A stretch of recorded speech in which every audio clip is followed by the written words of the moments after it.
Kas ir teikas un leģendas? Vai tās ir sendienu pasakas, kas pārstāstītas no mutes mutē, nonākušas līdz mūsdienām vēl greznākas un iztušķotākas? Vai varbūt reāli, kaut arī neticami vēstures notikumi, kas iesakņojušies tautas folklorā, kā pagātnes liecība un aicinājums vai brīdinājums nākamajām paudzēm? Ticēt vai nē, tas paliek mūsu pašu ziņā, bet tikmēr teikas un leģendas turpina mums stāstīt savus stāstus. Kādā novembra mēnesī tēvs ar māti ratos braukuši uz Dobeles tirgu. Bijusi gaiša pilnmēnesa nakts, kad braucēji tā lēnām braucot nonākuši līdz Kroņautas ūdens dzirnavām, pēkšņi dzirdējuši, kā no ūdens puses viņiem ātrā gaitā tuvojas spokains tēls. Tāds kā cilvēks, bet drīzāk līdzīgs ēnai. Kājas un rokas nebija redzams, un tās nekustējās. Jocīgais tēls šķērsojas ceļu ratu priekšā, mata attālumā no zirga purna, it kā braucējs nemaz nebūtu redzējis. Arī zirgs nelicies traucēts. Tēvs ar māti iepriekš spoks nebija redzējuši. Tādēļ krustus pārmetuši nepajokam un izbrīnījušies. Turpināja ceļu.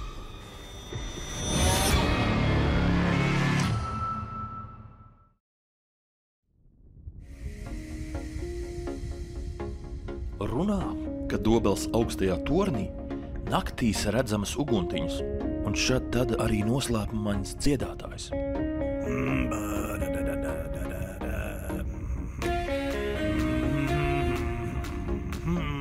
Viņa repertuārā ikreiz esot citi skaņdarbi, kuri nekad neatkārtojas.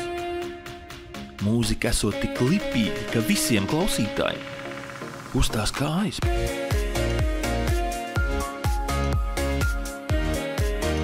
Dziedātājs esot sirms vecis, kuram bārdi karājoties pa lodziņu ārā līdz pašai zemei, un tiem, kuri grib ar viņu aprunāties un uzdziedāt duetā, esot jāspēj uzrāpties pa bārda augšā līdz pašai torņa augšai.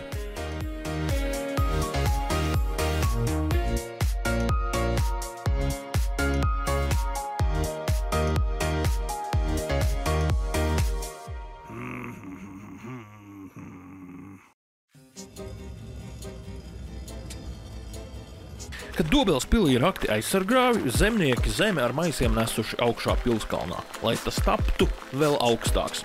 Celtniecības darbos nodarbināt tik daudz ļaudis, ka nesaskaitītu. Tāpēc pilskungs licis katram strādniekam no mājām paņemt līdzi vienu pupu un iesviest pilsas novietotajā pūrā. Kad pūrs bija pilns, kungs zinājis, ka visi ieradušies un neviens nav izbeidzis no pienākuma. Izbēgt no sava likteņa neizdevās arī Jaunavai, kura tika iemūrēta pils sienā, lai tās iedzīvotājiem būtu jautrāka dzīvošana. Kad pils bija gatava, kungs apsolījis sieku naudas pirmajam vārtu sargam.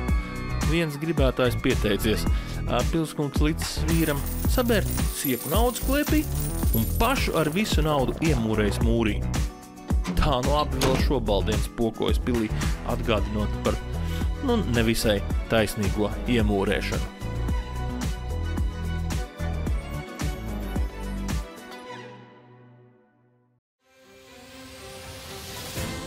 Maģiski atgadījumi, aizraujoši piedzīvojumi un notikumi, kuri varbūt ir mūsu senču fantāzijas radīti, bet varbūt ir tikpat patiesi, kā mēs šeit un tagad. Ticēt vai nē? Tas joprojām ir jūsu pašu ziņā, bet leģendas un teikas tikmēr turpina mums stāstīt savus stāstus.